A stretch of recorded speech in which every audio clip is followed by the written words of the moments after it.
Salut Christian, salut Coralie. Salut Bonjour Jules. Jules, Vous allez bien? fort bien. Très bien. Bon, génial. On va revenir un peu sur votre parcours au sein de Scalisia, au sein de l'advisory. Avant ça, est-ce que vous pouvez lever la main et nous dire que je vous ai pas payé pour ça, que tout ce que vous allez dire sort de vous et que je vous ai pas soufflé les réponses. Je lève la main et Bon, tu me l'as bien magnifique, compris. magnifique, merci. Écoutez, avant qu'on rentre un peu sur le parcours que vous avez pu avoir avec Scalisia, est-ce que peut-être vous pouvez nous parler un peu de vous, de Zero Water, ce que vous faites, depuis quand vous existez, et un peu ce qu'il y a derrière le projet. Alors, l'entreprise Zero Water, donc on existe depuis 2016, donc ça fait 8 ans. On est une équipe de 8 personnes. Et notre projet, c'est de permettre à nos clients de maîtriser mieux toute leur consommation d'énergie, de mieux comprendre où est-ce qu'ils peuvent faire des économies sur leur facture d'énergie et de les accompagner euh, face à toutes les réglementations auxquelles ils ont à faire face aujourd'hui. Et donc, on est nos clients, c'est uniquement en B2B professionnel. Et donc, on a des entreprises, on a des collectivités, on a maintenant aussi des éleveurs français qui font face aussi à la crise de l'énergie. Et donc c'est là-dessus qu'on travaille. Ok. Et ouais, donc il y a quand même pas mal de cibles. Quand tu parles des entreprises, au-delà des collectivités, ça va être des entreprises de quelle taille à peu près? Ça va être des entreprises. Bah, nous, on s'adresse à des entreprises qui payent plusieurs centaines de milliers d'euros de factures d'énergie et qui, évidemment, avec la hausse du prix de l'énergie, surtout en 2022, bah, ont dû faire face à ça et ça représente un coût supplémentaire pour eux. Après, en termes d'activité, bah, c'est aussi bien du petit industriel tertiaire, voilà, enfin voilà, on a principalement ce type de clients. Ok, super. Bah, écoutez, merci pour le partage. Si on revient un petit peu sur l'avant Scalisia, quand on est une boîte qui tourne déjà, qui fait déjà un petit peu de chiffres, qui a déjà des clients, c'est quoi nos défis finalement et les défis qu'on rencontre pour faire appel à Scalisia?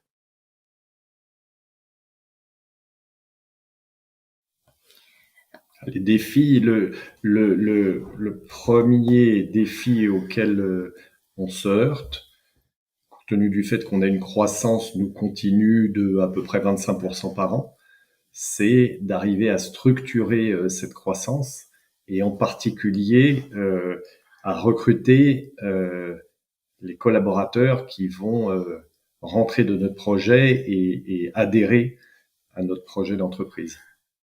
Ok. Et vous faisiez combien si on parle de croissance, si on peut vous situer, avant Scalisia, vous faisiez combien de chiffre d'affaires? Bah, notre dernier bilan, on est à un peu plus de 300 000 euros de chiffre d'affaires. Ok. Donc ça, c'était avant l'accompagnement. Oui. Ok. Aujourd'hui, vous en êtes à combien? Pour 2024, on vise 420 000 de D'accord. chiffre d'affaires. Ok. Donc, ouais, les 30% a priori sont atteints, les plus 30% là sur l'année. Donc ça, c'est C'est, top. il reste à délivrer jusqu'au 31 décembre, hein, parce que nous avons une activité qui est pas saisonnière, mais qui croît tout au long de l'année, en Mm. fait. Ok. Notre meilleur trimestre, c'est le dernier. Notre plus mauvais, c'est le premier parce qu'ils n'ont pas encore les budgets. Ok. Donc il n'y a pas de raison que ça se passe mal là sur les prochains mois. Non. Magnifique. Exactement. Et qu'est-ce qui vous avait fait choisir un accompagnement comme celui de Scalisia? Alors nous, c'est vrai que en fait notre défi, notre challenge, c'est que on sent qu'au niveau, enfin on a senti fin d'année dernière que niveau technique, qualité de notre service, c'était, on était vraiment, on était bon. Par contre, tout ce qui est côté marketing, commercial, etc. Là, c'est là où on a des points d'amélioration. Et donc, c'est là-dessus qu'on s'est dit, il nous faut, en fait, on s'est dit, soit on prend quelqu'un en interne dans ce métier, soit effectivement, on se fait accompagner par une entreprise dont c'est le métier. Et effectivement, on avait vu sur LinkedIn que la présence de Scalisia, et à chaque fois, on a trouvé que c'était très très pertinent tout ce qui était écrit. Et donc, c'est vrai que c'est ça qui nous a invités à contacter, à mettre un message sur le site internet de Scalisia. C'est intéressant ce que tu me partages, Coralie, sur ce sujet. Effectivement, nous, on l'a beaucoup. La question, est-ce que je dois recruter quelqu'un? Est-ce que je dois me former? Est-ce que je dois le faire en interne?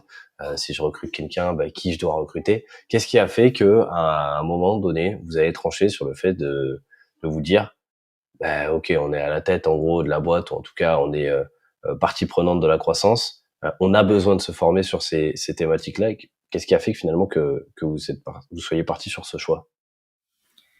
Alors déjà, le marketing et notamment le marketing web, c'est vrai que c'est un métier que nous on ne maîtrise pas. Et donc, alors pourquoi on est parti sur ce choix? Je pense qu'on n'avait pas forcément, on savait pas comment peut-être trouver le profil et puis voilà le faire rentrer dans l'équipe. Et effectivement, ça nous semblait en tout cas plus pertinent et plus facile pour nous d'avoir voilà une entreprise comme Scalisia qui puisse nous accompagner sur un temps. Là, on avait pris sur 5 mois. Voilà, et je pense que notre choix du coup il s'est porté là-dessus. On s'est dit ça va être plus facile pour nous d'intégrer tout ce qu'il faut faire au niveau marketing en prenant un prestataire plutôt que d'avoir quelqu'un en interne. Et puis, et pour compléter, c'est aussi, pour nous, c'est aussi le fait d'avoir un regard extérieur. Ouais. Ah oui. On est une boîte technique. C'est ça. Des gens techniques, on recrute plutôt des profils techniques. On est dans nos zones de confort là. Et donc, l'intérêt, c'est ça, c'est d'avoir un regard extérieur de personnes qui connaissent rien en énergie. C'est ça. Mais par contre, qui maîtrisent les techniques, les méthodos marketing commercial dont on a besoin. Et du coup, c'est vrai qu'on avait besoin aussi de se faire challenger là-dessus. Et c'est vrai que ça, là-dessus, par contre, ça a bien fonctionné pendant tout l'accompagnement. Et si on se fait un petit bilan de cette décision après quelques mois, est-ce que vous regrettez d'avoir pris ce parti pris de vous former plutôt que de recruter quelqu'un, ou pas du tout? Non, on regrette pas. On est on est très très, non, on est très content de l'accompagnement parce que c'est vrai qu'on a eu en plus pendant les 5 mois d'accompagnement, on a eu vraiment des personnes de talent en face de nous. Et ces talents-là, on n'aurait pas pu nous-mêmes les sourcer. Et donc tous les intervenants qu'on a eus nous ont énormément apporté.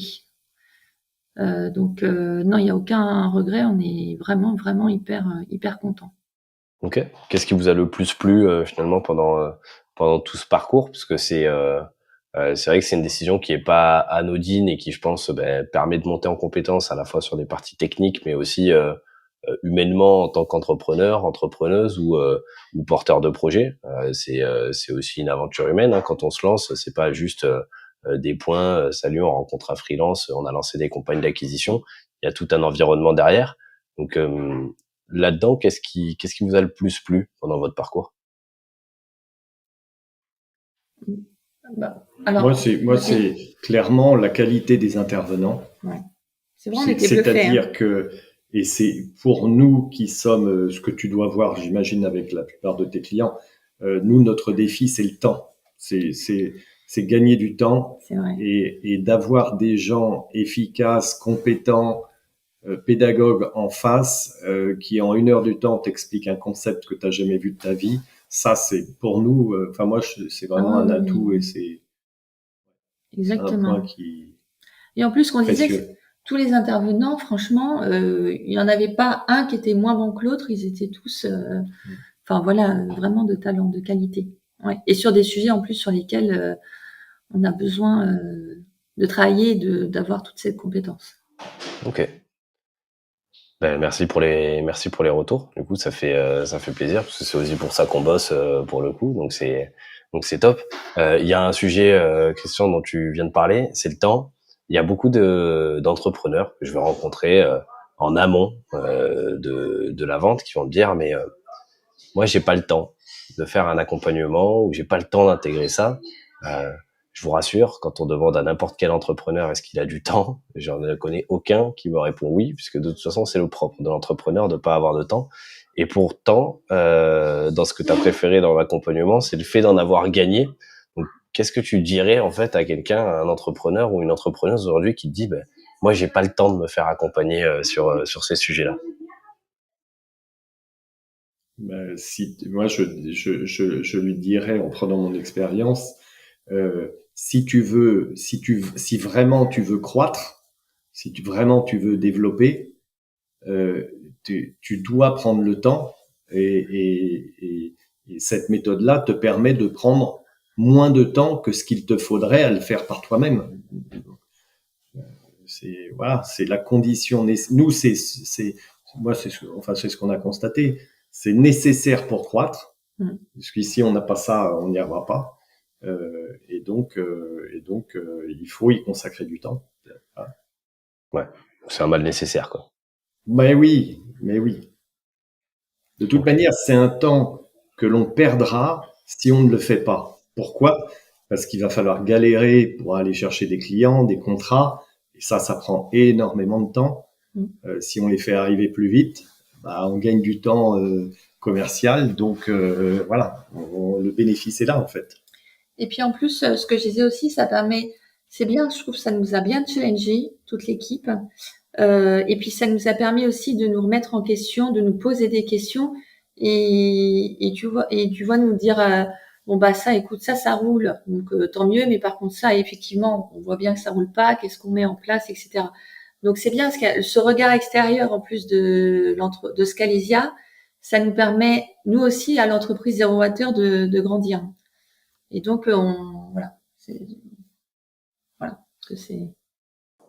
Ok. Et est-ce que comment vous avez vécu le soutien, le support, l'accompagnement au quotidien? Est-ce que vous avez senti qu'il y avait assez de support, assez de soutien? Est-ce que ça a été quelque chose pour vous qui a été important ou pas du tout? Parce que finalement il y a l'expertise. L'expertise c'est une chose, mais derrière il y a aussi cet enjeu de vous faire appliquer finalement l'expertise, de faire en sorte que vous teniez le rythme. C'est pas toujours facile, hein. Il faut prendre le temps de bosser et c'est tout un challenge. C'est à la fois le fond, l'expertise, et à la fois la forme.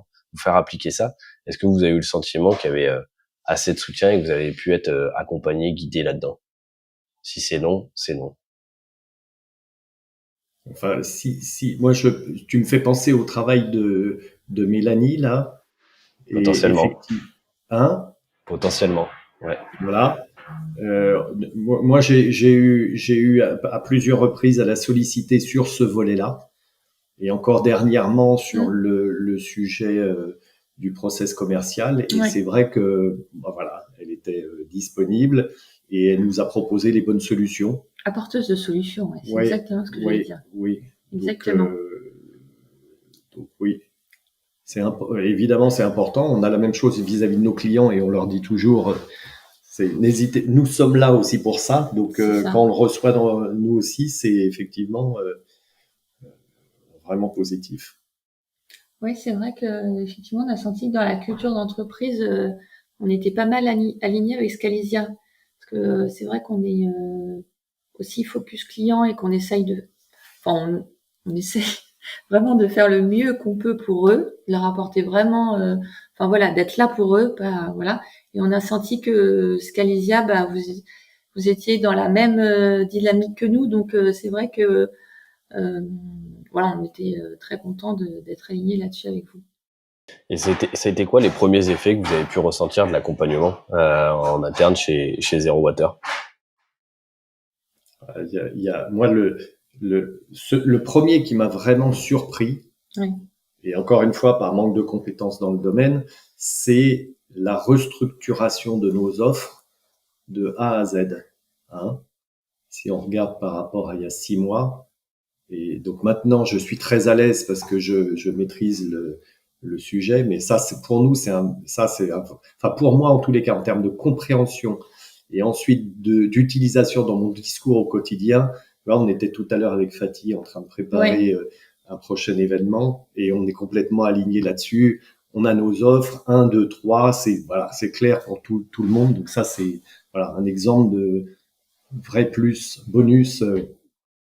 Vous étiez venu pour ça au départ, pour restructurer vos offres, ou finalement c'est même pas quelque chose que vous aviez en tête au départ? Ouais, enfin disons que nous savions que nous étions dans le flou, quoi. C'est-à-dire comme on est très technique, c'était un espèce de paquet de choses qu'on savait faire qui sont très bien comme ça, mais on peut pas l'expliquer de manière simple et comme on le fait aujourd'hui. Aujourd'hui, si tu me demandes, voilà, on a 3 offres, on fait ça, end of story, on passe à autre chose. Bon, il y a 6 mois, c'était plutôt, attends Jules, on va prendre un quart d'heure, je vais t'expliquer ce qu'on fait. Voilà. Donc ça, pour moi, c'est un vrai apprentissage. Je vous rassure, vous n'êtes pas les seuls et c'est souvent des problématiques qu'on va rencontrer chez les entrepreneurs. Hein. Compliqué de faire de l'acquisition quand on n'a pas d'offre qui est hyper claire. Donc c'est normal d'aller restructurer tout ça.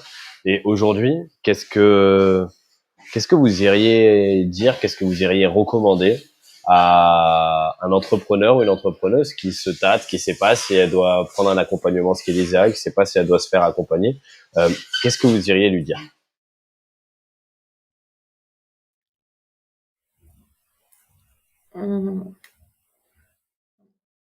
Moi, je dirais que enfin, franchement, maintenant qu'on l'a fait, nous, pour Zero Water, c'est drôle, je trouve que c'était un moment indispensable pour la croissance de l'entreprise. C'est-à-dire que, enfin voilà, Indispensable, carrément. Bah oui, non, vraiment parce que disons, pour la croissance, parce que ça nous a permis de progresser. Ça, c'est pas tous les jours. On essaye de progresser tout le temps, mais là, je trouve que, enfin voilà, même on partage ça avec l'équipe, mais parce que nous, on aime bien partager avec l'équipe, mais oui, ça nous a permis de progresser, voilà, sur nos offres, sur là nos stratégies commerciales, même sur notre présence sur LinkedIn. On a fait quand même un grand pas aussi sur nos campagnes d'inbound marketing avec Google Ads. Enfin voilà, donc ça c'est vraiment des choses sur lesquelles, bah oui, on a progressé en 5 mois. Et c'est vrai que ça, par contre, sans Scalisia, on l'aurait pas fait. On l'aurait pas fait, et on l'aurait pas aujourd'hui avec nous. Ça aurait été quoi le risque de pas se faire accompagner? Bah, nous, le risque, on le voit, c'est une croissance continue comme ça. Si à un moment elle n'est pas structurée, guidée, euh, avec une méthodologie de développement claire, bah, on risque de se casser la figure, on risque de passer à côté du marché parce qu'on a des concurrents. Hein. Tout le monde ne nous regarde pas comme ça en disant c'est bien Zero Water. On a une belle marque. Maintenant, on a une vraie communication. Enfin voilà. Donc le risque pour nous, d'ailleurs c'est ce qu'on s'est dit à la fin de l'année dernière déjà. Ouais.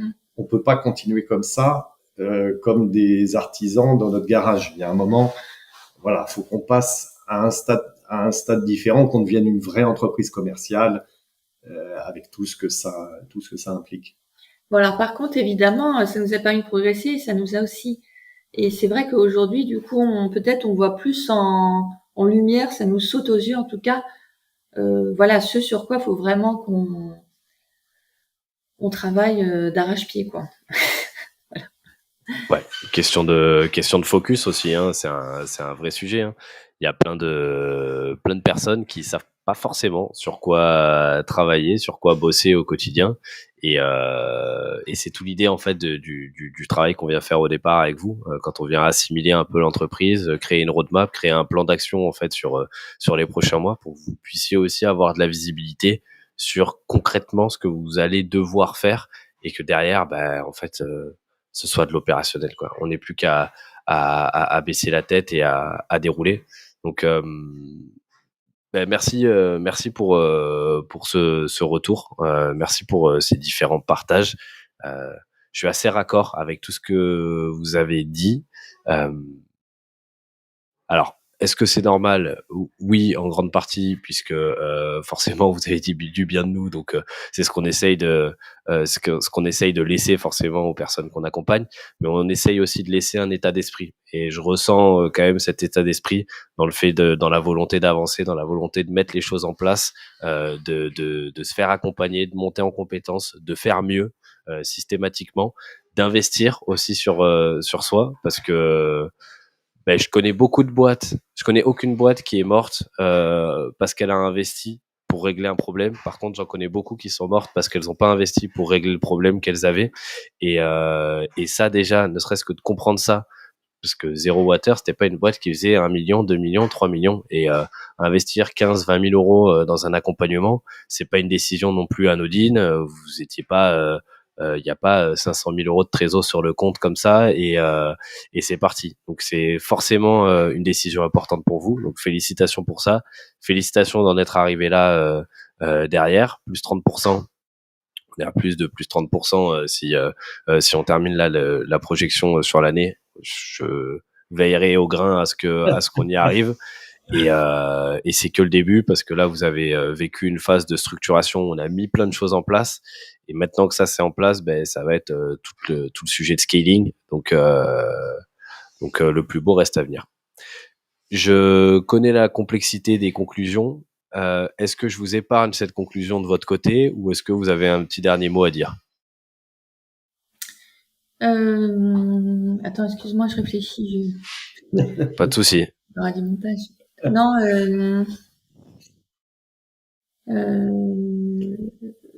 non, c'est drôle, je sais pas, c'est le mot challenge, moi, qui me vient le plus à l'esprit quand je pense à Scalesia, à son apport vis-à-vis de Zero Water, parce que ça nous fait un bien fou de nous faire challenger, tu vois, de nous remuer, de nous mettre en mouvement, de se dire, bah non, ce qu'on fait là, en fait, ça va pas, vous pouvez faire ça, c'est mieux, etc.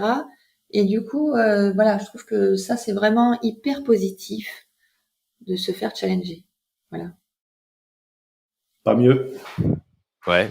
Bon, eh ben merci à vous deux. On se voit de toute manière de Merci, l'autre Jules. côté et Oui. passez une excellente journée. Bye. Et puis remets-toi bien. Merci. C'est gentil.